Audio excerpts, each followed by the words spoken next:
The following podcast contains coarse language and adult themes.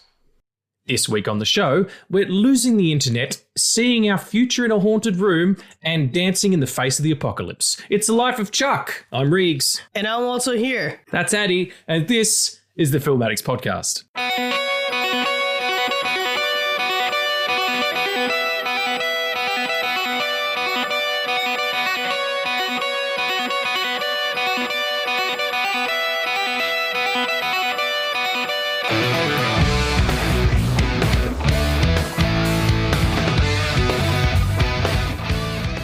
Hey friends, and welcome back to the Film Addicts podcast. I'm here with my beautiful dancing like nobody's watching, somehow being involved in two timelines at once and going backwards in act structure. Addy, what's happening? Oh wow. That was a lot. It's early, I'm sorry. That's okay. I'm okay. I'm here. I'm alive. We're good. Can't ask for much more than that, especially when we're talking about life. Yeah. But before we get into that, do you have anything interesting that's happened to you since we did our episode on The Legend of Ochi? Ochi. Ya.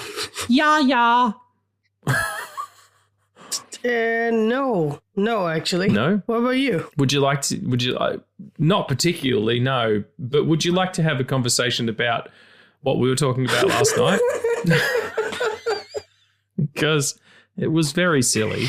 We were talking about apocalypses, everybody, and, you know, zombies and all sorts of stuff. And Addy made the joke that what happened if a zombie bit you, but instead of becoming zombified, you just grew tits. 12 in particular. There's a bit of a lead up to that, but it's like the point was that that's where we got to. Like, the walking tits. Like, it was just, oh, mate, that got me through the night. I was having a shitty night and I was just like, yep, this is going to do the trick. Oh, the walking tits. Anyway, it was beautiful. I'm glad that made your night. It doesn't take much. It was so silly. I was watching the studio and I was just getting frustrated with it. Like, I just want to, I suppose it's the point, like it's doing its job, but I just want to strangle Seth Rogen's character. I'm like, tell the fucking truth. Mm-hmm. You know, like stop lying to everybody. Like, I'm a huge movie fan too, but every time you lie, you get into a worse place. And then it's okay in the end, you know, like Ron Howard calls him and he's like, it's fine. You know, we had that thing happen. And Anthony Mackie's great in it and stuff. And technically it's really good, but I just can't jive with any of the characters yet. I'm going to give it, I enjoyed the film noir episode where they're looking for the can of film that Olivia Munn fucked with. And you got great Zac Efron doing comedy in that, which is always great. But yeah, I was just getting frustrated with it. So I put on The Punisher. Season 2, because I haven't watched it in ages. I was like, this isn't helping. And then zombie tit attack, you know, and it made me much better. That's a wild ride. It was a hell of a night, I'll tell you that much. I was editing the other show yesterday. I was editing No Country for Old Men episode, No Country for Old Films episodes. I keep doing that. The show that me and Tommy are launching soon, and I did cut like 3 episodes in a row. So I'd been hearing my own voice all day as well, and it was fucking infuriating. And it was just one of those nights, you know? Yeah, I get you. Where you're sick of your own shit. Well, technically, you always are. That's why it comes out. Yes, that's very true. It needs to come to pass. Do you want to talk about some watchings of things? Yeah, sure. Excellent. What are we watching? Yes.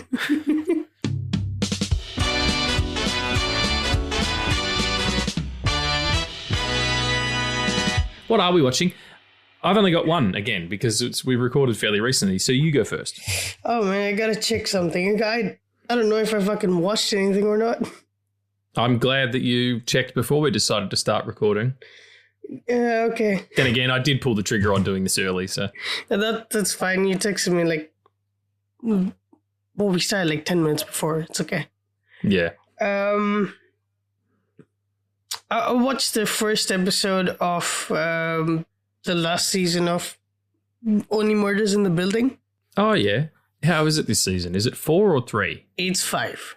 Okay, way off the mark. Fair enough. Yeah.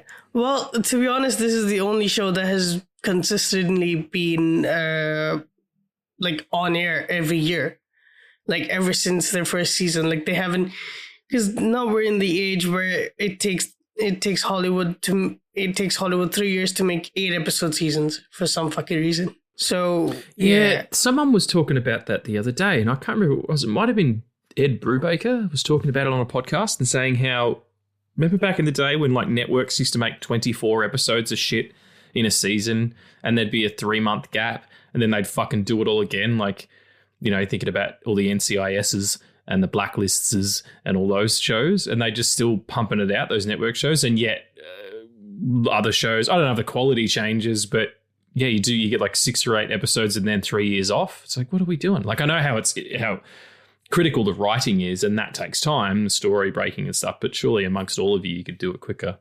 Yeah.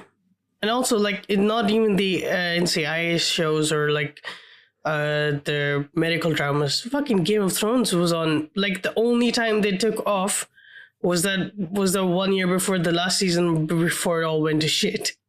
And that's where maybe they should have taken a bit more time off then. Maybe they shouldn't have, because that actually killed their entire hype. Yeah, that's true. Yeah, you got to watch out for that, folks. Got to make sure you maintain your hype. Yeah. Well, sorry, we're getting back to Only Murders in the Building. How is it? It's good, man. This season, it's a little, I don't know. It's a little weird because it's this weird fucking part in the first episode. They go into like the Godfather house, and it's occupied by like an actual like Italian mafia guy, or like their family. And so they're greeted with this mafia that like leads them inside, puts them, like seats them on the dining table, and then brings out all his like other 4 brothers, and then they break into song. And it's about like the mafia life. Yeah. Like, I like that. I kind of like that. And everybody, like in character, plus the audience is like, what the fuck is going on? Yeah, right. Mafia the musical. That's not a bad idea. Someone's going to do it, surely. So yeah, I mean, if there's one show to do it, it's this one. I love it. I love the core cast. Yeah, they're so great. The thing is though, I'd fucking move if it just get like, I know we're doing a podcasting, but if I wasn't a part of the podcast, it'd be like, I'm sorry, how many murders have been done in just this single building? Aren't we in Manhattan? Like, this is ridiculous. I don't live in the Bronx. Anyway, cool. Anything else? Any other shows? Oh, I don't remember talking about this, but or talking about this on the show. But like a week or so ago, I rewatched Interstellar for the first time. Yeah, we talked about it when we're on Juan's show that hasn't come out yet. Oh yeah, yeah, man. Fuck, that was good. It's a beautiful piece of fiction. I've not been a fan of Interstellar for a long time. It's not that it's a bad movie. To me, it's very illogical. But by watching it or by rewatching it, I was like, but that's the point. It's illogical because we don't understand it, because we can't understand love. It just is. Yeah, there is no explanation for it. People complain that Christopher Nolan's films or his, you know, especially his original stuff is devoid of emotion and he's just a technician, or that the women have bad parts. I'm like, are you fucking high? Like, watch the movies. Like, it's ridiculous. The most important character in Interstellar is Murph. Yes. Through the whole thing. It's her story. And McConaughey is a proxy for that story. Like, and it's one of the most, like, people are like, oh, fucking the 4th dimension's love or the 5th dimension's love. Yeah, it fucking is. Like, do you not? Yeah, I don't know. I just can't understand that argument. It's people who want Batman. They just want the Batman, and it's the Batmans, you know. And there's Tenet's confusing. Yeah, well, watch it twice. Or conversely, if you don't dig it, don't dig it. It's totally cool, but it still has merit. Just because you don't like it doesn't mean it's not good, you know. Yeah, that's anyway. Yeah, I fucking love Interstellar. 100%. It's my favorite of his pictures. I have such a beautiful, warm place for it. Me and Emily watch it like once a year. All the lights go out, cuddle up on the couch, put on the 4K, and we just fucking live in it. It's yeah. I mean, if you don't feel something when he turns on that videotape and they roll through it, and then it cuts to the reverse of him after he sees Murph grown up and he's crying. Like, if you don't feel anything in that, or if you think that is somehow devoid of human emotion, you're sick in the head. I argue that scene is probably the most emotion that Nolan has dealt with, where it's like, okay, this is a character who's sitting down and dealing with his emotions. Because we never really get that with Nolan films. Like, it's always inside their head. Like, even in Oppenheimer. Like, when Tenet is mostly devoid of that because they're trained to do that. Like, the mission at hand is so important that they cannot. And the trick is that it all happens because there's one person who... And this is insane because I'm explaining Tenet, which cannot be explained. But it all happens. It's actually really simple if you think about it logically. It's really simple. It's no more complicated than Memento. Yeah, I haven't watched Memento. Memento and Falling are probably the only other Nolan films I haven't watched. The Following's fine. It's just it is a guy just kind of figuring shit out. Memento is excellent. It's one of the best neo-noir pictures of all time. Maybe I should watch it. You absolutely should. Guy Pearce is fucking amazing in it. Joey Pants is so good. Carrie-Anne Moss, like it's spectacular. But yeah, thinking about those moments, you do have that moment in Memento, you know, where it is a very insular movie, but you have the moment where I can't say it actually because it'll ruin it, but just watch it. But you know, something like The Prestige at the end, where Hugh Jackman's character is shot and out comes Christian Bale and he was twins. Like that moment, the moment that Hugh Jackman cognizes that, it's incredibly powerful, you know. In Tenet, at the end of Tenet, where he realizes that Pattinson's character he's like, we've got a great future together in the past. Like this guy has been with him his whole life and he's only just figuring it out, you know, John David Washington starts to cry. Like, immense emotion going on in this thing, you know? Yeah. Or fucking Emily Blunt's cold ass look she gives Benny Safdie in Oppenheimer when she goes to shake his hand. Like, yeah, I don't know. I think he's incredibly misunderstood. And he had a great interview where it's you know, he was being read tweets about himself, and one of them said, "My life is like a Christopher Nolan movie. I have no idea what's going on. You know, I can't figure it out." And he was like, "Stop trying to figure it out and feel." Like that's it. That's the whole thing for me, you know. Sorry, I completely hijacked that. No, absolutely not. I love it. And it's also like, that's the tagline for Tenet. Don't understand it, feel it. Or don't try to understand it, try to feel it. And that's that's the story, man. Because you got to be on a level to understand that Neil is actually the son. Yeah, and he wants to challenge you. Like, he's not going to... Oppenheimer is a really difficult movie to follow if you're not with it. Mm-hmm. If you're sitting on your phone and watching some guy watching yourself do pull-ups on Instagram, like I said that guy did at the Astor that time, fucking ridiculous. You're not gonna get anything out of it. You know, he doesn't pander to you, doesn't force feed you. He's like, these are complex ideas, these are complex human emotions, and these are complex stories. And I am sophisticated enough to tell them, you need to be sophisticated enough, or at least, you know, if he's on 15, you need to get to 10 at least, you know? Yeah, so, absolutely. Awesome. Well, I'm glad you got more out of it this time. And so what did you watch? My own dick. No, I didn't even watch it. I wasn't watching it. On Sunday, I had a beautiful Reegs day.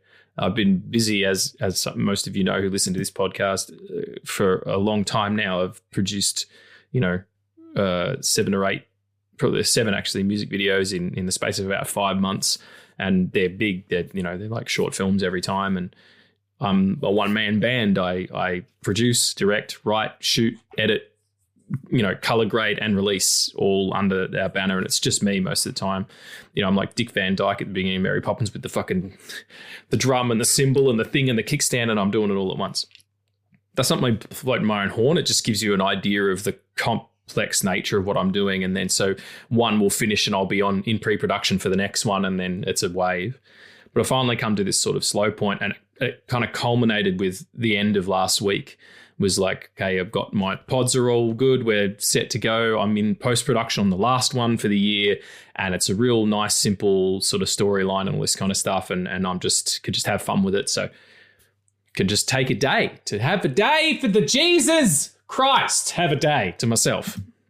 So I went to Chapel Street, went to the Astor, my place of peace, and went to the comic book shop first. Fucking lovely. Got myself some Ed Brubaker books and some Daredevil, and went and had dinner to myself and read my books. And then I went to the cinema and I watched the Teenage Mutant Ninja Turtles live action picture from the 1990s is having its 35th anniversary, its 30th anniversary. Maybe it's 40th. No, it can't be 40th. Must be 30th. And it's just a 4K re-release, I think, and so on the big screen. I've never seen it on the big screen, and fuck, that movie is excellent. And there's no special effects. It's all Jim Henson work. It's all puppet work. It's all animatronics. It's dudes in suits doing ninja. It's really well written. It's like so well acted. Everybody's taking it seriously. It's the cinematography is outstanding. Hugely successful independent film. Golden Harvest came in. Golden Harvest famously makes kung fu movies, and it just had this pedigree. But the thing that got me this time, I must tell you, is the emotional core of it is these four sons and their this father and these four adopted sons, and how powerful that can be. And it hits me more obviously now because, as I'm quite fond of, I talk about my cats and they're my adopted sons. And I found myself much more identifying with Splinter than I did with any of the Ninja Turtles, who shouldn't be turtles because they have fingers. Remember we talked about this last time? They should be tortoises then, if they were turtles that have flippers. But anyway, there is a scene at the beginning of the film. It's really great. So the temperament of all the characters comes out, and Raphael loses his sai. They save April O'Neil from a bunch of muggers, and Raph's thrown his sai and it breaks the light bulb so that they can't be seen. And she finds it and puts it in her bag, and he's like, damn, I lost a sai. And later that night, he goes out to the movies to get some peace and quiet, and then stops a mugger and whatever. And then Casey Jones kicks his fucking ass and calls him a freak. And then when he gets home that night, Splinter's been waiting for him. And they have this beautiful exchange. It's all done in one shot where Splinter says to him, I've tried to channel your anger, but more of it remains. And you are unique amongst your brothers in that you choose to face this enemy alone. But as you face it, do not forget them and do not forget me. And he puts his hand on his rat. These are two puppets. His rat puppet hand and his rat turtle head. His turtle head that's crying now, all in one take, all in one shot. And he says, I am here, my son. And he's crying. I was bawling, like I couldn't. And I got home and my missus was here and her sister was over for dinner, and I told Em about it, and Alex called me a pussy. And I was like, fuck you, I know what I'm about. I don't give a shit. I'm totally in touch with my emotions. And Em was like, that's beautiful. And I showed her the scene later, and she's like, wow, that's really powerful, from a bunch of felt and and some Muppets. It's incredible. Anyway, had a great time. It was a wonderful Sunday. Really wonderful Sunday. That's amazing, man. I'll probably watch that now. You will fucking love it. You really will. Like, the cinematic pedigree is incredible. The puppetry is great. Like, you really get emotion out of these guys. The score is, ask Johnny about the score. It's one of the fucking most all-ass scores you've ever heard. It's just so, it's because it's 1990. It's still got that kind of synth 80s vibe, but it's also got some Japanese influence and stuff because of the ninja stuff and everything. Like, there's some great jokes in it, like where they're being attacked with axes, and he's like, good thing these guys aren't lumberjacks. Yeah, the only thing safe in the forest would be the trees. Like, it's just, you got to check it out. You got to check it out. Wonderful.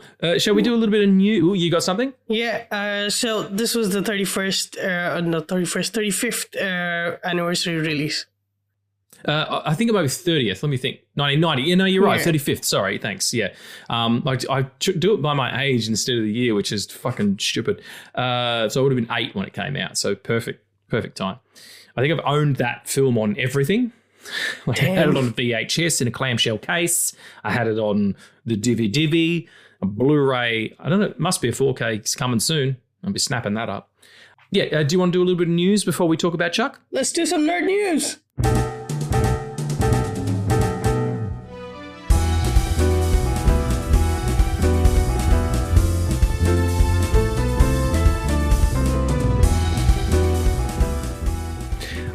Beep, beep, beep, beep, beep, beep. Here's the news. Daredevil, or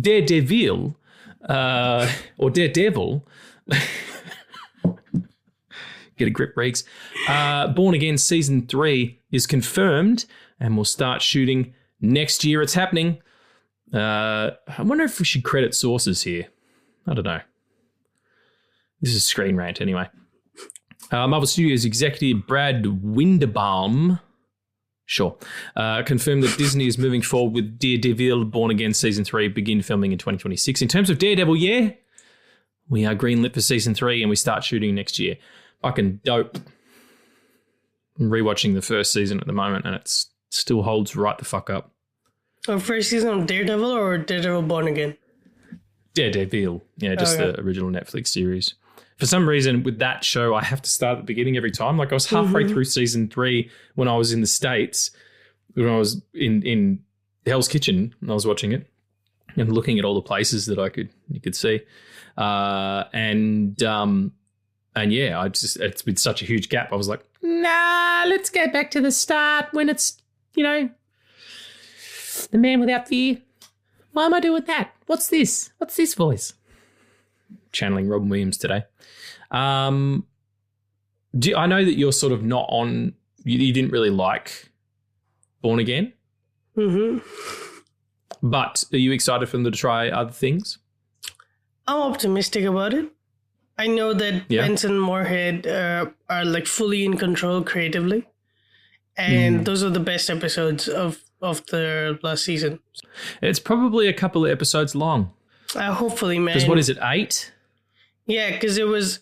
Well, no, because it was going to be an 18 episode season, but when they restructured it was 9 and then 8.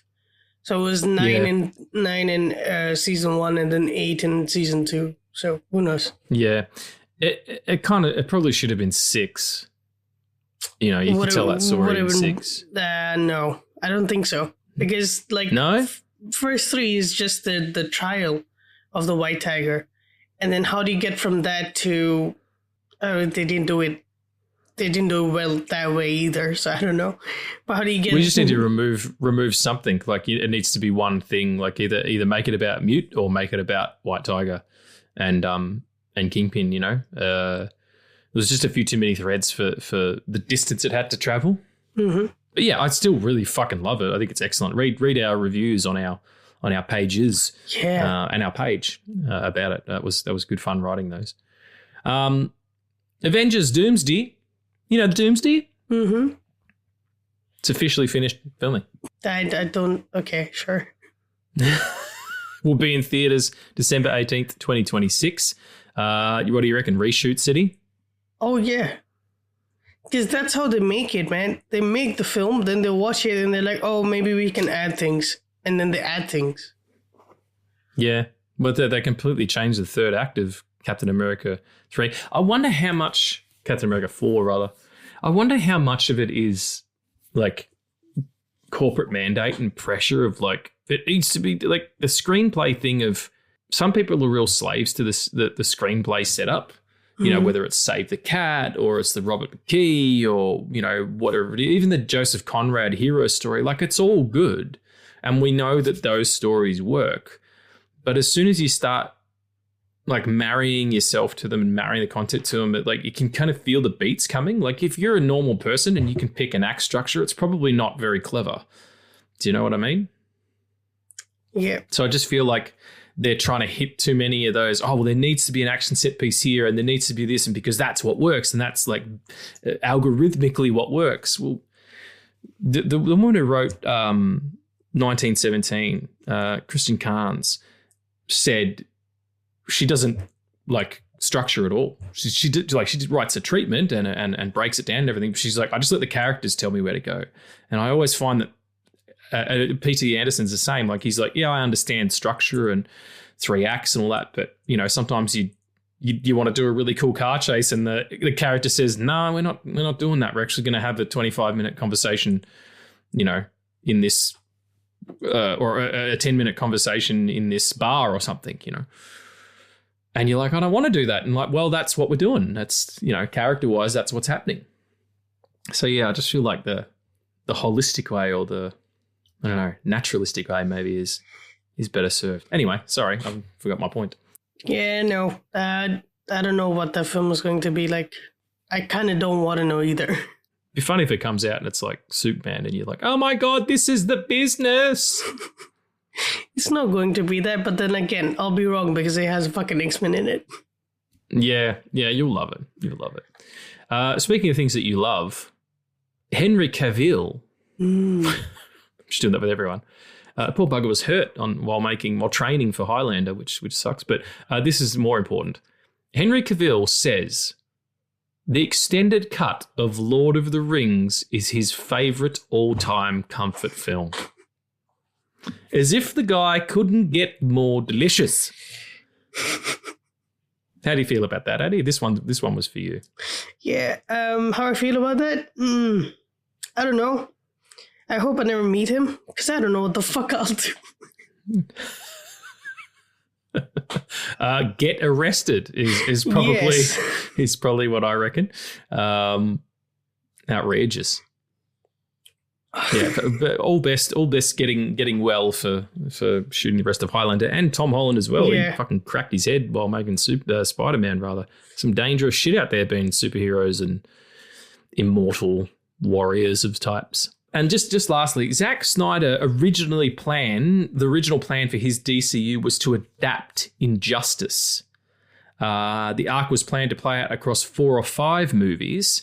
It wouldn't have been a bad idea, because those of you who don't know, like the Injustice video game, I have no relationship with as well at all. But Tom Taylor wrote 5 series, like 12 issues. Oh, he had some other help as well, but he wrote the bulk of 5 series of Injustice comic books. So 12 issues, year 1, year 2, year 3, year 4, year 5 of Superman sort of going bad and Batman allying other heroes against him, which is the plot of the video game, is my understanding. But more to the point, it begins with the Joker feeding him fear toxin mixed with kryptonite to think that he's fighting Doomsday, and he's actually got Lois, and he takes her into the stratosphere and she suffocates, and she was also pregnant. That is cold-blooded. And he finds the Joker and rips his heart out of his body, and the Joker nukes Metropolis. And that's your opening gambit. Like, that's fucking cool. I'm sorry. They did an animated version of it, and it truncated too much. Like, it just made it too small. I would have loved to have seen Zach's version of that. That would have been cool if he had at least 10 years of just, not 10, but fucking 7 movies of them either being a team or being friends. Don't straight up go into fucking Injustice, Because that's how BVS, that's what BVS sets up, because it's the fucking nightmare, the nightmare realm is the Injustice world, because he's fighting all of them. Yeah, absolutely. That's kind of what I think he was doing. The Joker, that makes sense why Batman says to him, when I kill you, and I am going to fucking kill you, you're responsible for all this. The only reason you're here is because maybe they were protecting him. Yeah. But yeah, and then it makes sense when Batman says it's it's your fault. Superman says it's your fault. Like, you had so many opportunities to get rid of this guy, and how many lives would you have saved? And Bruce is like, you can't trade one for the other. And you know what I mean? Like, yeah, it would have been really cool and really sort of, you know, expanded the universe. You know? Speaking of expanding universes, is A Life of Chuck, directed by the fantastic Mike Flanagan, who we do so love on this podcast, so much so that we spent an entire October and parts of November talking about him one time. Go back and check out our episodes on Midnight Mass, on House of Haunted Hill, The Shining, Doctor Sleep, all that good stuff. He's adapted was it a short story? It's a short story written by Stephen King in 2020. Yeah, right. Fucking prescient to the shit. It's The Life of Chuck with Tom Hiddleston, Karen Gillan in there, Chiwetel Ejiofor, I hope I'm pronouncing that right. Jacob Tremblay all grown up. Like, what the fuck? Someone give this kid a fucking pair of ruby quartz glasses and a visor. He could totally put on a bit of size, and he could totally play Cyclops. Oh shit, you're right. Right. Holy shit. Because he's kind of nerdy and weedy looking as well. And then you get like someone like Taron Egerton in to play a bit of an older Wolverine. And, you know, I'm just saying. Anyway, it's a fantastic cast. It's a beautiful film. You said to me it's one of your films of the year. Is that right? Yeah. I think it probably is my favorite one of the year so far, at least. What else was on that list? OG was on the list. Sinners and Weapons. It's been a good year for movies. Yeah, man. It really has. Yeah, very recently Roses as well. I think Roses will make top 5. Amazing. Looking forward to doing our top 5. So the conceit is basically the story centers around this guy, Chuck. And we sort of see him the periods of his life through an act structure that goes backwards. It starts with act 3, and it's the end of the world. The lights literally go out. But it's also the slow apocalypse, which is really interesting. It's like, okay, so they lose the internet for a little bit, you know, and then you look at the you know, Chiwetel's classroom, and there's less kids there. And they're talking about people. Are there more people getting married again or divorced? And it's like, no one's waiting for a divorce 6 months. They're not going to be here that long, you know?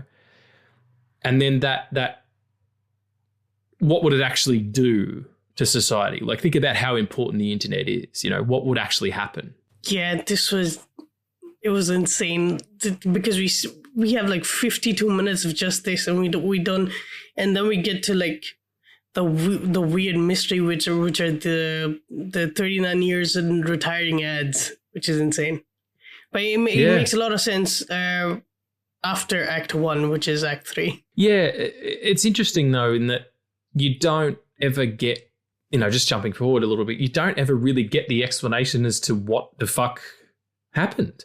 Like, why is Chuck so present and prevalent in that third act when the world's coming to an end? You know, it's not, is he some sort of important being that he doesn't even know about, you know? Like, why does the scene happen where all the lights go out and he appears in the windows, you know, on the TVs, and where are these billboards coming from, and who is he? Is it just one of the harbingers of the apocalypse? Like, it's really cool that they don't necessarily hand that to you. They don't just give you that information. I have my theory on it. We'll get to Please, I'd love to hear it because I'm in the dark. Oh, my theory is that, and it goes in line with, you know, I contain multitudes, which is this Chuck is the universe. And so we don't start with our universe. We start with character. Yeah, we start with our characters, but inside Chuck. So when the lights go out, it's him dying. And it makes perfect sense when you just cracked the whole thing open for me. It makes perfect sense that in Act 1, you see him as a kid at the school. And he meets all of them. That's the most important part, is that he's connected to every single character we meet, but none of them know him. Because Because at the end of it, he doesn't know himself, except for that 10 minutes that he danced. Well, that's also a God being. You know, there's the theory that we are all, that's actually a Hindu theory, is that we are all of this, the universe is a play, it's a drama, and all of us are the Godhead pretending we're not. And you go through the kalpa of the sort of end of the world and you know, then the darkest days, and then you loop back to the beginning again where you don't know that you're the Godhead again, and you just keep going on. And that all of us are the universe, like we're all part of the same thing. You, me, this table, the air, the birds, all of that. It's all, everything's connected. So inside of all of us is the universe, is the totality of that. And I didn't connect those. Like I understood the Walt Whitman quote, and I'm a huge fan of that one. I've said it before to people when I've contradicted myself. You know, I said, yes, I contradict myself. I contain multitudes. That idea of him now being the universe, and what does the universe do? It gives you signs all the time.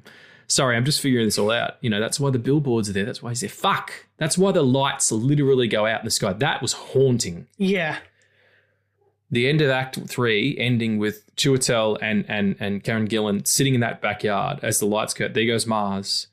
There's this and there's that. And she's like, I'm scared. And they all start blipping out really, really fast. And the last thing he says is, I love you. Fuck.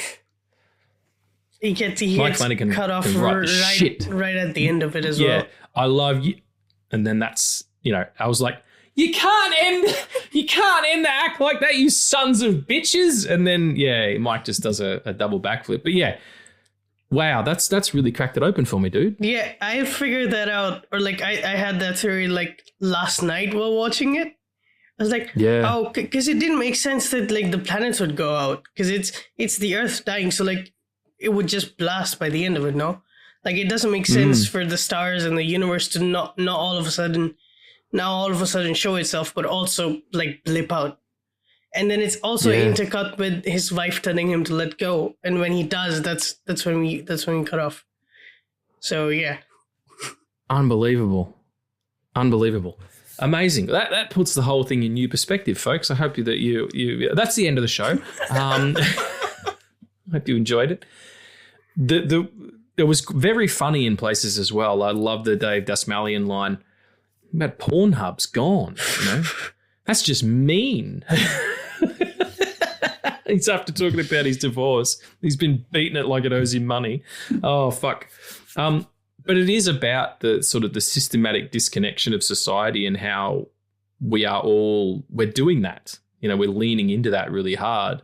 You know, you see it particularly in young people who have social issues because of COVID and because of they had screens in front of them their whole life. They don't understand a world without that, you know.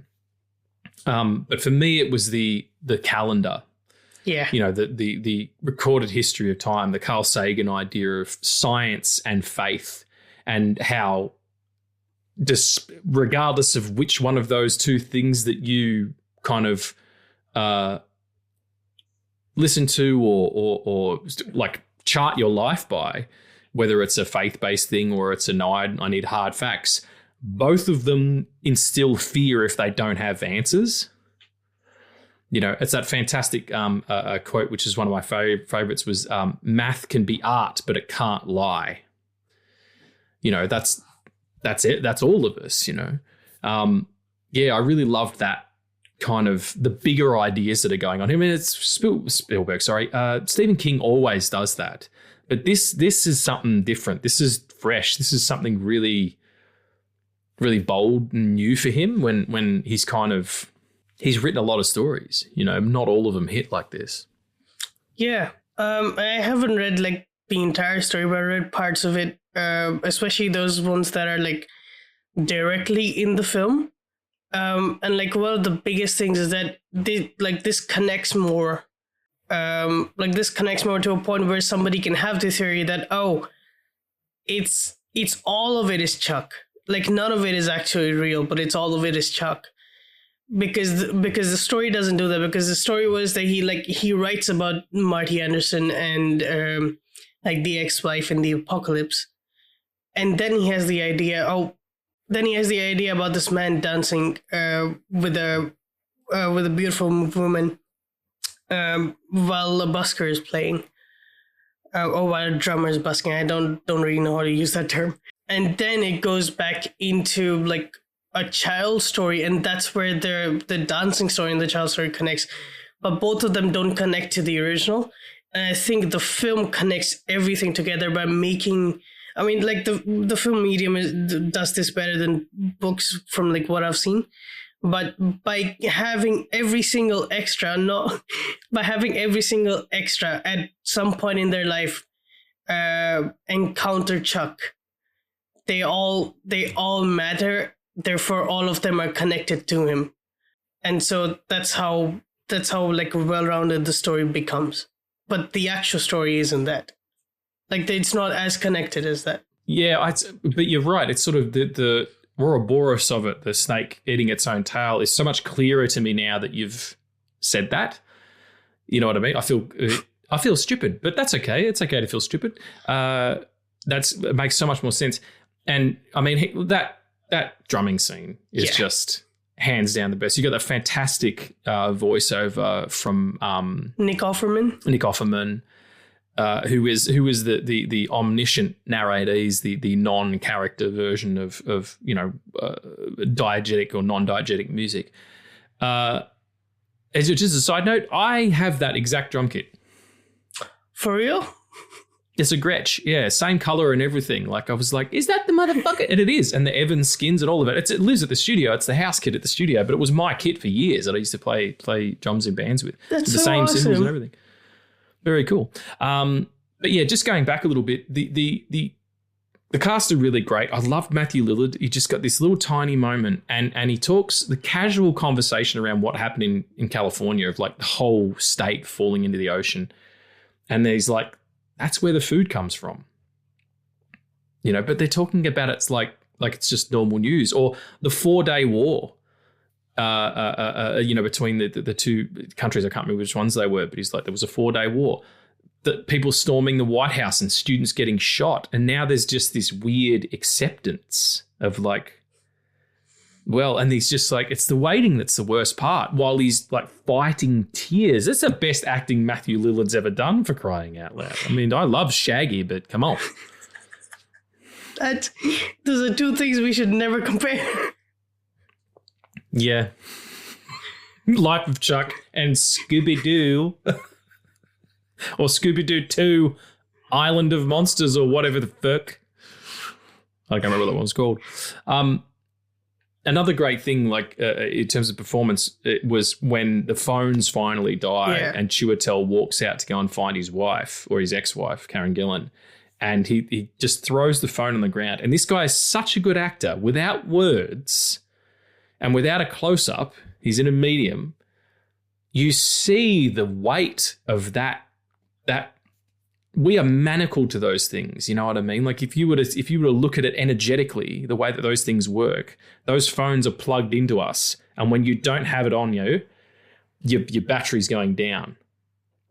And whether that's the battery that tells you that you have value, or that your time is worth something, or maybe it's the negative of that. You need to feel FOMO so that you can then go on and achieve. Like, it was the thing of, you know, being out the other day at the movie. Sorry, this is a little aside, but being at the movies and having, I went and had a smoothie. I had just had a smoothie, and I was sitting there and I was doing some writing and a smoothie, and the people next to me were just having breakfast. They were in it was Sunday, so they were in like tracky dacks and stuff, but they felt the need to photograph the food and then put it on. You know what I mean? Like, put it on the social media. I was having a conversation with a friend of mine the other day, and he's like, if I don't feel like I've done something worth posting during the day, I don't feel like my day was worth anything. And he knows that that's a problem. Like, to see a person disconnect from that, those shackles that we are attached to this thing, of like, there's that great gag. I can't remember which comedian it is. Oh no, it's Pete Holmes. And he was like, back in the day, we didn't have access to information so quickly. We had patience. Like, if you asked somebody, hey, where was Evel Knievel born? And you just didn't know. if they didn't know and you didn't know, you just didn't know. And you would go on through your life wondering, where was Evel Knievel born?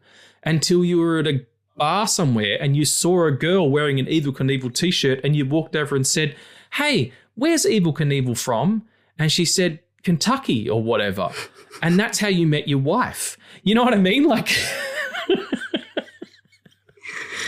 it's too easy to have this thing, you know, it's so isolating. And yet people think it's something, it used to be about connectivity, but to see the weight come off him as he drops it, what a remarkable actor. Yeah, I'm so glad you brought that up, actually, because that scene reminded me of in Fellowship when Bilbo lets go of the ring and he steps outside and you suddenly see the change in performance. And you see the relief and the sense of adventure return to him.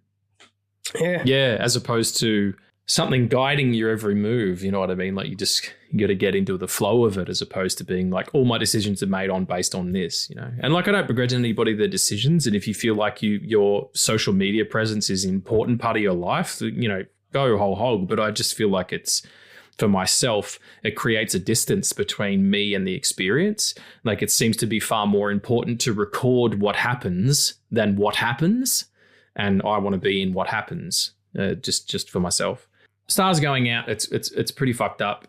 I love the fact that whatever happens, you don't really sort of, again, you've kind of intuited the idea of what Chuck means and all that stuff, which is incredibly intelligent. Yeah, ending the act 3 with "I love you, fuck." The dance sequence is so incongruous, and it does have a functionality in terms of the way that the story is told, but you don't. And it's important for Chuck because it loops back to his grandmother, but there's no reason. There's no story reason to have it there. Like it's all character, really. That's all character stuff, which is really ballsy. And it's such an incredible sequence. Like it's just, she starts it and she comes in, and Tom Hiddleston's such a great fucking dancer. Like, and you don't know yet that he trained for years, you know, to be a dancer as a young boy, or he trained really hard to be a dancer as a young boy. I just, it warmed me, that whole sequence. I was jiving with it, you know? Yeah. It's also so insane to have Tom Hiddleston as your main character, but to only have them, like that version of the main character for like a maximum of 10 minutes in your film. Yeah. If you stitch it all together, it's a really short amount of time. And it's funny because he's so charismatic. You always feel his presence. Yeah. It's also, even in the people they've got to play the younger versions of him, one of which is Flanagan's kid. Fuck off. Yeah, the youngest version of him is Mike Flanagan, and Kate, whatever her name is the one who plays the hippie teacher. It's their kid. That's insane. Yeah, right? Wow. She's great too. Like she's got such a beautiful, so amazing in Midnight Mass. She's got such a beautiful ethereal. No, she's like Eowyn. She's like the woman who played Eowyn. Solid comparison. Liv Tyler. Liv Tyler, thank you. Yeah, and she's the one, and he goes up and says, "What is that?" She's trying to read the Walt Whitman, and the kids are all fucking doing backflips and eating the chairs or whatever the fuck they're doing, little shit heaps. And he sort of says to him, "What does he mean? Like, I am large?" And she's like, put the hand either side of her ears, and he's like, "What's here?" And that's such a great idea. Like, that's the Grant Morrison idea of the fourth dimension being imagination. Like, everybody listening right now, just close your eyes for just a sec. I mean, unless you're driving, because some people listen to podcasts while they drive. Juan, I know that you're driving around right now. Don't close your eyes, mate. Just think about this, okay? Close your eyes or just continue driving and picture something in your head, just something small, an apple. Okay, you got it? Got an apple in there? Okay, let's go a little bit bigger. Rhino. There's a rhino in your head now. Okay, go bigger. Think of a football stadium, whatever it might be. Okay, then go out again further. You've got a continent, rainforests, rivers, trees, oceans, all of that. Come back out again, see bigger. It's the Earth now. Come back out again. It's the Milky Way. There's Mars and Venus and Uranus and all that stuff. And my anus, everybody's anus is there. And keep going bigger and bigger. Like, you can fit everything in there. Of course, the fourth dimension is animation. It's the only place that can contain everything. Is this small grey matter only a few inches across? That is a beautiful message to send to people who feel alone, you know, because you're not. Like, you've got, it's all in there, the whole bunch, the whole lot of it. That was fucking incredible, man. I'm not very good at many things, and that's okay, but I can talk. I know how to talk. Yeah. I don't know if I'm saying anything, but it feels like I am. Oh, you definitely are, man. And it's moving. Thanks. That means a lot to me. Yeah, like that, and like the idea of the world or the universe is wonderful, and I am part of it, therefore I'm wonderful as well. Like, come on, like, yeah. That's it. That's the whole thing, everybody. Like, I am wonderful. I deserve to be wonderful. Everybody does, unless you're, destructive and sociopathic and evil and stuff like that. Those people, just get absorbed by the universe and alchemized into something else when they go wherever we go. But we've all got it. Whatever that thing is, we've all got it. Otherwise, we wouldn't fucking be here. It's not an accident.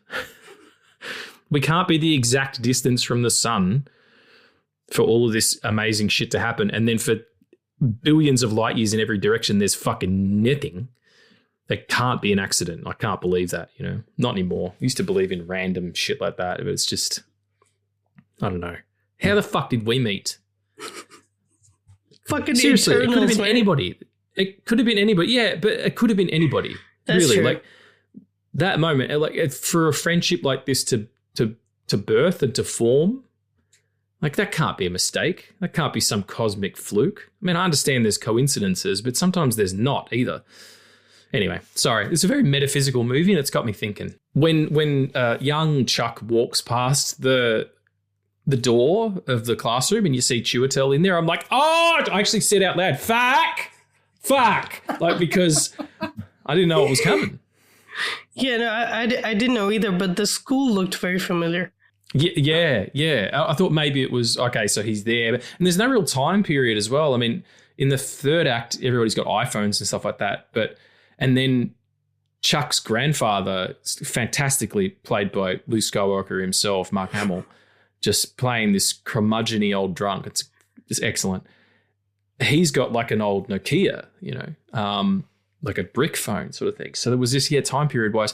And the dance lessons part of it, so great, where he sort of comes in and the woman's like, you boys you're on the fast track here because you learn how to dance and you'll be all good. But the whole film has a musical, rhythmic quality. I mean, to editing, all films do, and if you're tuned to it, you can hear it. But it's very lyrical. It feels very musical. Did you get that? Yeah, absolutely. Like, not in the first act. But like first act as in how the film starts, not what the film says is the first act. Yeah, I get you. I'm with you. Yeah. But yeah, I want to go back to the dance sequence right before he starts to dance, because this is something that I related to, and I don't know if this is like coincidence or fluke or whatever, but I feel like, and like this is like it's hinted in the introduction of Chuck when he's walking towards the drummer, where the narrator says, or Nick Offerman says, and he has 9 months to live, but he doesn't know that yet. Mm-hmm. Yeah. And he puts his briefcase down and he starts to do the move. And for a split second, it's a flash to his grandmother doing the same move. I feel like there has to be a way that our bodies know that it's time, right? Because I remember last year when I was very close to, not being here anymore. Right? Or like, that's how I kind of felt. Like, I remember how it started. And when I started my fucking cough for the first time that lasted 3 weeks, that's true. They did. There were flashes to like memories I had. And I had no control over them. Yeah. And it's insane that our bodies do that, but it goes to show that it's all a part of us, and therefore we are a part of it all. Like it has to have more meaning, you know. Like it's not just individualization of people. Like we can't go anywhere if we're just alone. No. I mean, it's that fantastic adage, you know. If you want to go fast, go alone. If you want to go far, go with someone else. You know, go together. That's we couple for a reason. You know, there's not. I mean, some people don't, and they're perfectly happy being solo their whole life. I'm not really sure, but was I fated to be with Emily? Maybe. I don't know. We chose each other, and we work really hard at it, and it's been it's not always been easy, you know, with the time distance and stuff. But that's because we love each other. Would I be with someone else if those few things hadn't have happened, if the confluence of events hadn't have taken place in that order for me to get together with you? Yeah, probably, but it might not have been even remotely the same. But yeah, we do couple as a species. We kind of do that, whether it's, you know, a man and a woman, or a man and a man, or a woman and a woman, or whatever combination you want. Like, it's just people, it's just energies and vibes, and you kind of, not vibes in the way that it's used a lot these days. I mean, the electricity between two people is a vibe. That's the whole thing, you know. And it's like the movie speaks to it really, really highly, because it is about, you know, relationships and how people get through. Like, there's a beautiful scene where his grandmother makes Mark Hamill's character like walk to the shops because he's pissed. She goes, "Don't drive. You need to sober up." Like, yeah. Like, the acceptance of a person for even their flaws. The stars, maybe they're just math, but they dance too. That's me tapping my chest, everybody. Like, that's how I emote in my heart. Alan Watts has a great piece of advice about the way to sort of view your life, and it's musical, in that people equate life with a journey. And I think I might have said this before, that there's a definite destination, there is a definite end, and the whole thing is about getting to that end, whether it's money or prestige, acquisitiveness most of the time, like things that we acquire to ourselves to feel whole, whether it's, you know, the job or the girl or the money or the car or whatever. And you're always moving that line. You're always pushing that line to whatever the next thing is. You can never be satisfied if you continually try to fill your life up with stuff or achievement. So instead of equating it with a journey, think of it like music. It's a musical thing, life. And you're supposed to dance and to sing while the music's being played, because eventually it's going to stop. And what will you have for it? You know, you can't take any of it with you. They don't bury you with your Lamborghini. You know, they bury you with nothing. And that's what you end up with at the end. So don't try and take anything while you're here. Just experience all of it and fill your soul up, fill your heart up. You know, it's like you said to me the other day, you know, fill your cup up. Do things that make you feel, full stop. Do things that make you feel, you know. And sure, like, I love buying comic books and, you know, going to the movies and stuff, but I don't do it because I need to have those things in order to feel like I have value. I find value in them, which is why I have them. But most of my experiences are, you know, not physical. They're emotional, whether it's feeling that way about a Ninja Turtles movie and it bringing me to tears, or the wonderful meal I had afterwards, or the conversation I had with Emily when I got home about it and how much I love it. And talking to you right now, you know, I'm not worried about clicks or likes or shares or any of that shit. I don't pay attention to any of that stuff when it comes to this show or any of the shows I'm on or my work. I don't care who's watching. I don't care if anyone's watching. Like, I do it for the experience. That's because I consider my life to be a dance. You know, it's a song and it's still going, and I'm gonna fucking have a good time while I can hear the music, you know. Anyway, that's a huge part of this movie, I feel, and there's a lot of tenets of Taoism in it. Absolutely. Yeah, absolutely. It's also like everything you said is fucking perfect. People, maybe I'm a bit soapboxy. I don't know. I'm talking to you more than anybody, but you know, hopefully some other people maybe can hear it. And it's all information that I've learned quoting Alan Watts and stuff. It's you know, these things are good lessons to pass on, because something clicks with people and they're like, I can feel differently about whatever it was that was troubling me before. you've got this door in that house, you know, that he's not allowed to go in as a young boy, and, you know, he loses his parents and he's being brought up by his paternal grandparents, and this room where he can't go in, and he tries it one day, and then you see Mark Hamill see something in there, you don't know what it is, and then when we do loop to the end, and you know, you see Jacob Tremblay open the door and he sees himself as an old man. Like the room is basically it's a crystal ball. And he's like, okay, that's what this is, but I'm not going to let it control me. Like, I'm going to live my life to the fullest with this information that may come up or may not come up. It doesn't matter. And for me, that is, it's optimism in the face of unoptimistic times. Unoptimistic isn't a word, but at a time when optimism is the least quantifiable value amongst human beings, that's the whole thing. That's the important thing. All that matters is what we do today, right now, and how we treat each other and the choices that we make. And that's what this movie says to me, you know? What the film says, Act 1, and like the Act 1 of the actual story with Chuck's, you know, adolescence to teenage is it's like the second half of the movie. Like it's almost an hour long, and then you have like that 10-minute break in between. It's 50 minutes. Yeah. It's the same house that Marty lives in the beginning, because he sees the door while talking to the ex-wife. That's right. Yeah. Fuck. I'm gonna have to watch it again. I got to go back and revisit. Emma would like it. I reckon I'll show it to her one night. She'll dig it. Yeah, she likes the Tom Hiddleston. It's a beautiful second watch, because now you know the story. Now you can just because when you first watch it, it's the Charles Krantz is like this mystery, and like nobody knows who he is, and like the world is ending, yet the world is expending. The world is spending all their money to advertise his retirement at 39 years,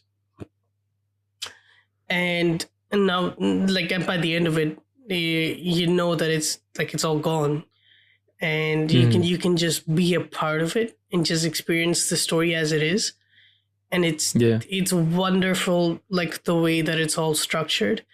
I want to go back to that room, because I want to know.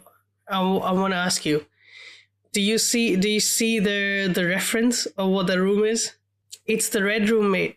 Oh, of course it is. It's the window. Of course it is.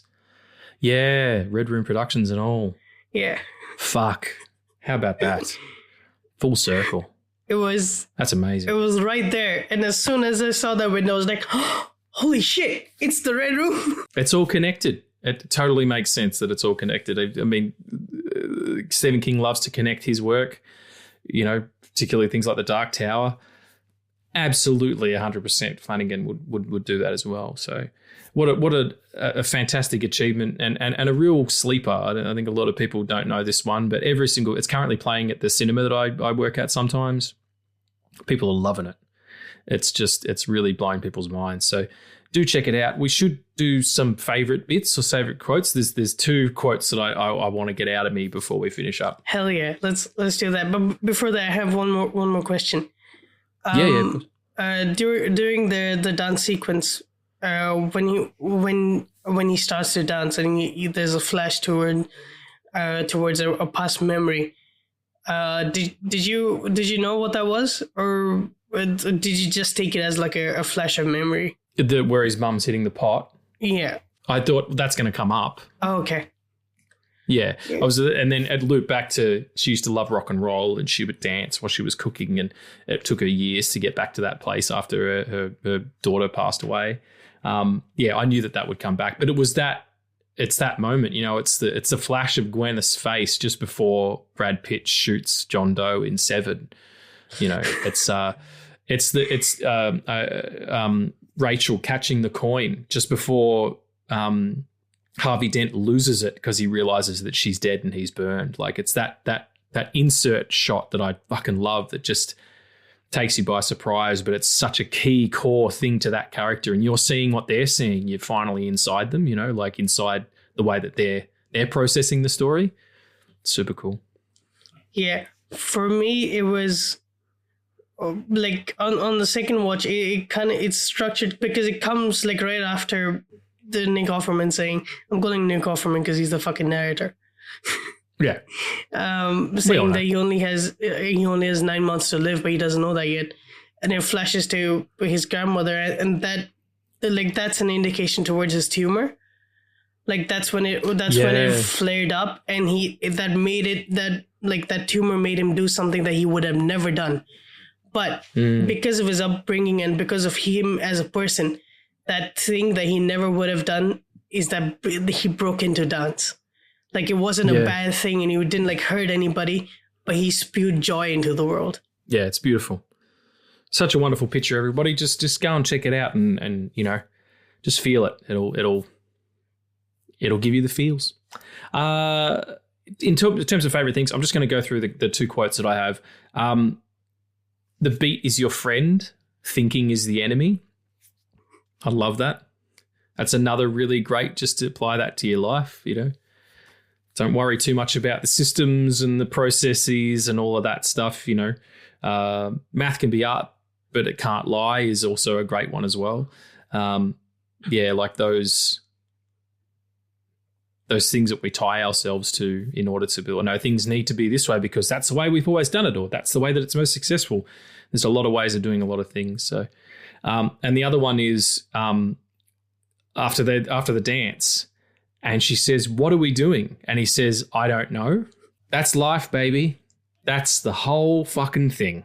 All we have is each other and this very moment now and us. That's all we have. And it's such a beautiful message to hear in a proper film at the cinema, you know, like it's it's important for everybody to hear that.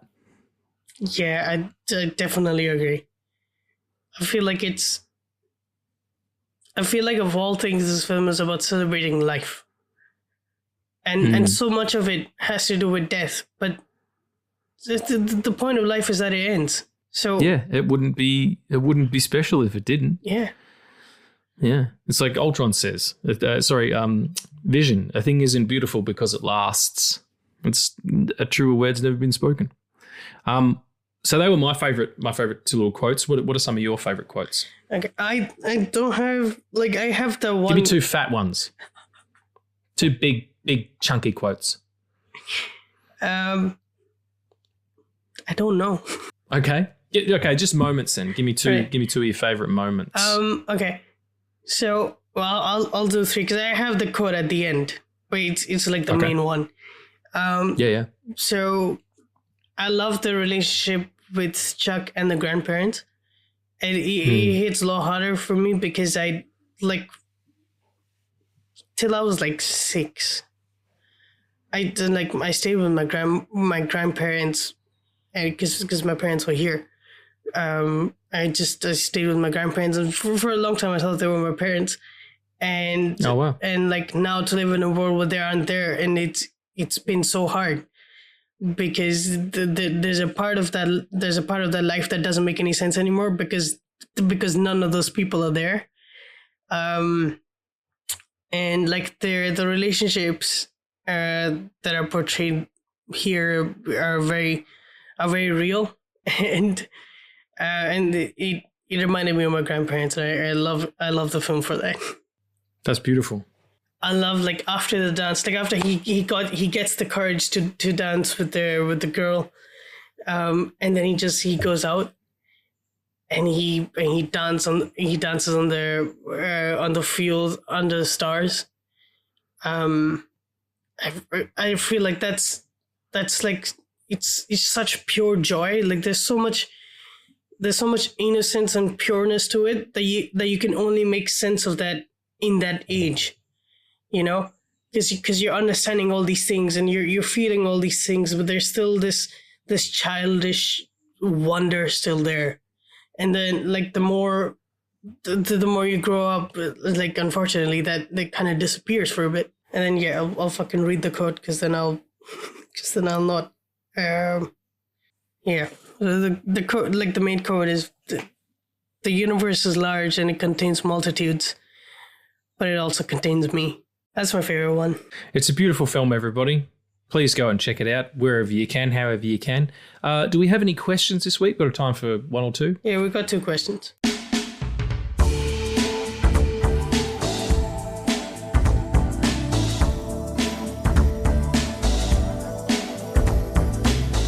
It's Juan and Kika. Sorry, it's Juan and Chaz, isn't it? No, it's Chaz and somebody else. Oh, Chaz and someone else. Hello, Chaz and someone else. All right. So Chaz asks, what are 2 actors you would love to see in a film featuring needle drop dance? And what song?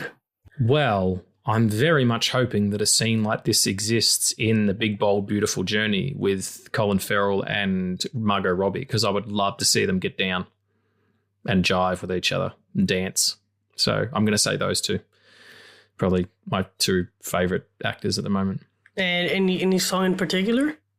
Bad Badly Row Brown by Jim Croce. What about you? Me and Florence Pugh. Thanks. It'd be great. Could do the horizontal mambo. That's sex. What? From what sense? The horizontal mambo. Okay. I can't do a sight gag on the show, Riggs. That's not this show. I'm putting you lie down. Horizontal is lying down, and you do the mambo. The mambo is which is just me playing kunga on the titties. That's what all it is. We've been so sentimental and serious. I've got to bring it back to the filth. We've got a brand to uphold. We've got a brand to uphold. Kunga, boom boom ba, boom boom ba, bam bam titties. And you flick a nibble for the symbol. Psh. Okay. What? You have my answer. What's your answer?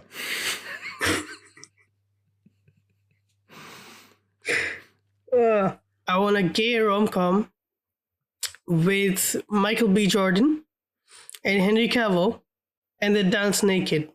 I don't know what song. Doesn't matter, does it? You're not listening anyway. I'm not listening. You got that one on silent while you're on the train with a huge chubby. Okay. What? I don't even That'd know be the only way you get away with that. mean. You're like, you're on the train, you've got an enormous erection. Everyone's like, what the fuck's going on? This guy's got a huge erection. And you're like, yeah, but I'm watching this. And you just shove her on your phone. And it's Henry Cavill and Michael B. Jordan having naked sex dancing. And everyone was like, oh, yeah, totally fine. I get it. Yep, that's cool. And the bus driver's like, right on. Like, it's just, everybody knows. They don't have those on buses. That's a train, dude. Anyway. This bus runs on steam. Silly. That's a great idea. What song, though? Everybody knows. The song in the Justice League film. Yeah. Everybody knows, all right. Knows that's fucking giving lady boners and man erections everywhere over the place. They're good-looking people. What's the next question? All right. From Anonymous. From Nick Offerman himself, the narrator. What are your favorite Mike Flanagan projects? This is might be recency bias, but I think this is particularly good.